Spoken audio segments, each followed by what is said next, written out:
LAC पर चीन से बढ़ते तनाव के बीच जम्मू संभाग के जिला किश्तवाड़ में भी लड़ाकू विमान उतारने की तैयारी शुरू हो गई है।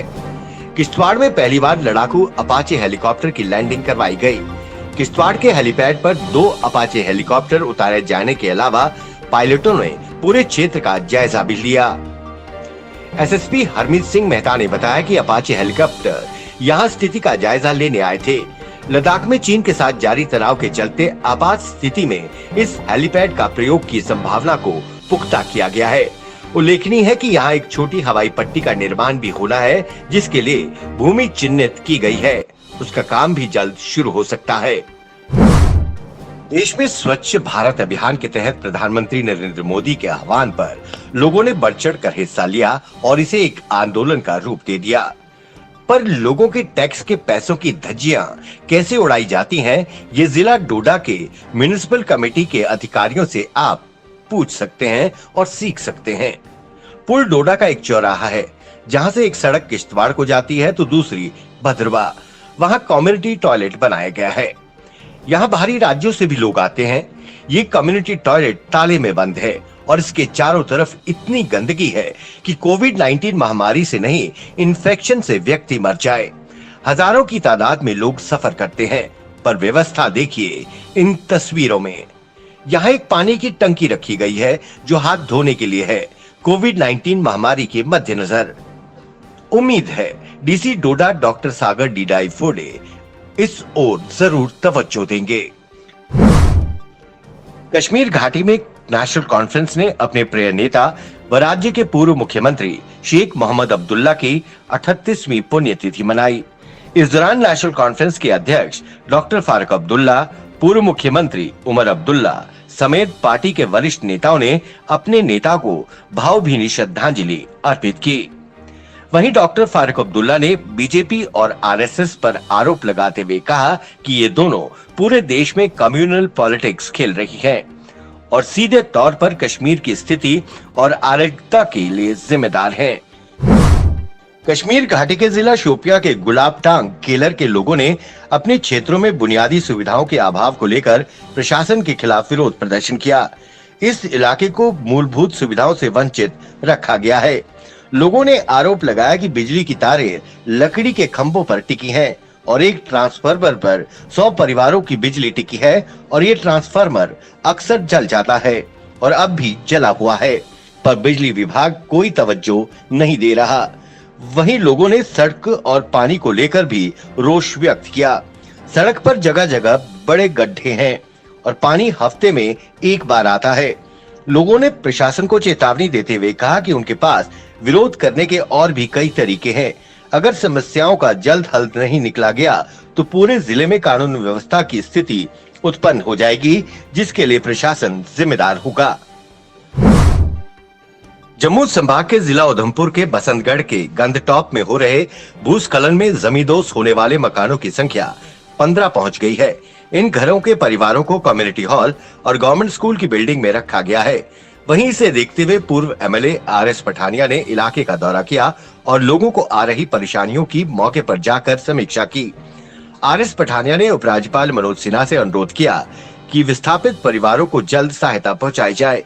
वहीं उन्होंने ऐसी नीति बनाने का आग्रह किया जिसके तहत जीएसआई कमजोर क्षेत्रों का मूल्यांकन कर कमजोर क्षेत्रों से लोगों को स्थानांतरित किया जाए ताकि भविष्य में ऐसी घटनाओं से बचा जा सके।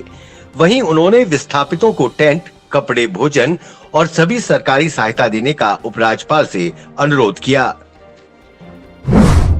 जम्मू कश्मीर में कोरोना के 1355 नए मामले सामने आए हैं। वहीं दूसरी तरफ 491 लोगों ने कोरोना वायरस को पिछले 24 घंटे में मात दी और स्वस्थ हुए। प्रदेश सरकार द्वारा जारी बुलेटिन के मुताबिक पूरे जम्मू कश्मीर में अब तक 815 लोगों की मौत हो चुकी है। वहीं प्रदेश में सबसे ज्यादा प्रभावित जिला जम्मू रहा, जहां कोरोना के 483 नए मामले सामने आए हैं। वहीं अगर जम्मू संभाग की बात करें तो यहां 785 नए मामले सामने आए हैं, तो वहीं दूसरी तरफ कश्मीर संभाग में 570 नए मामले सामने आए। इसके बाद पूरे जम्मू कश्मीर में कोरोना संक्रमितों का आंकड़ा बढ़कर 45,925 हो गया है। हिमालयी रेंज में स्थित कश्मीर और लद्दाख में ग्लेशियर को लेकर चिंताजनक बात सामने आई है। एक स्टडी में पता चला है कि हिमालय में 1200 से अधिक ग्लेशियर साल 2000 और 2012 के बीच औसतन 35 सेंटीमीटर की दर से पिघल रहे हैं। जर्नल ऑफ साइंटिफिक रिपोर्ट्स में प्रकाशित इस स्टडी को जम्मू कश्मीर और लद्दाख इलाके में नियंत्रण रेखा LAC और वास्तविक नियंत्रण रेखा LAC के क्षेत्रों सहित सभी क्षेत्रों में किया गया था। रिपोर्ट के लिए 12,243 ग्लेशियर की प्रकृति, बदलाव और स्थिति के बारे में रिसर्च किया गया है।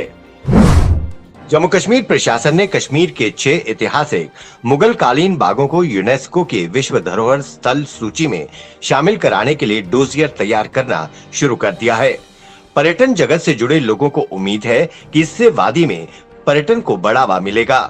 फ्लोरिकल्चर विभाग के निदेशक फारूक अहमद राथर ने बताया कि निशात, शालीमार, चश्मा शाही, परी महल, अच्छा बल और वेरीनाग बाग को यूनेस्को की सूची में शामिल कराने के लिए काम चल रहा है। कांग्रेस अध्यक्ष सोनिया गांधी की अगुवाई में हुई रणनीतिक समूह की डिजिटल बैठक में यह फैसला लिया गया कि उप सभापति पद के चुनाव के लिए विपक्ष का उम्मीदवार खड़ा करने के लिए यूपीए के घटक दलों और समान विचारधारा वाले दलों को साथ लेने का प्रयास किया जाएगा। अभी किस पार्टी का उम्मीदवार होगा और कौन होगा, इस बारे में सहयोगी दलों के साथ विचार विमर्श करने के बाद कोई निर्णय लिया जाएगा। गौरतलब है कि राज्यसभा में उप सभापति पद के लिए चुनाव 14 सितंबर को कराए जाएंगे। इसी दिन से संसद का मॉनसून सत्र शुरू होगा। चालबाज चीन का झूठ एक बार फिर सामने आया है। उसने पूर्वी लद्दाख में सोमवार रात को यथास्थिति को न केवल बदलने की कोशिश की, बल्कि भारतीय जवानों को उकसाने के लिए हवा में फायरिंग भी की। इतना ही नहीं, उसने भारतीय सैनिकों पर सीमा पार करने का झूठा आरोप भी लगाया। उसके झूठ पर मंगलवार को भारतीय सेना ने बयान जारी किया। सेना ने कहा कि चीन की पीपल्स लिबरेशन आर्मी आगे बढ़ने के लिए उकसावे वाली गतिविधियां कर रही है। सेना ने 2 टूक कहा कि वो क्षेत्र में शांति और स्थिरता चाहते हैं। हालांकि हम हर कीमत में राष्ट्रीय अखंडता और संप्रभुता की रक्षा के लिए भी दृढ़ हैं। बॉलीवुड अभिनेत्री कंगना रनौत की मुश्किलें बढ़ती जा रही है। कंगना के मुंबई को लेकर दिए गए बयान की वजह से उनके और महाराष्ट्र सरकार के बीच तल्खियां बढ़ गई हैं। महाराष्ट्र सरकार ने फैसला किया है कि वो कंगना के ड्रग कनेक्शन की जांच करेगी। सूबे के गृह मंत्री अनिल देशमुख ने इसकी पुष्टि की है। उधर मुंबई पुलिस द्वारा ड्रग मामले में कंगना रनौत की जांच करने को लेकर अब अभिनेत्री ने पलटवार किया है। कंगना ने कहा, मैं मुंबई पुलिस और गृह मंत्री अनिल देशमुख का आभार जताती हूं। कृपया मेरा टेस्ट कराएं, मेरी कॉल रिकॉर्ड की जांच करें। यदि आपको ड्रग पैडलर के साथ कभी कोई लिंक मिलता है तो मैं अपनी गलती स्वीकार करूंगी और हमेशा के लिए मुंबई छोड़ दूंगी। आपसे मिलने के लिए उत्सुक।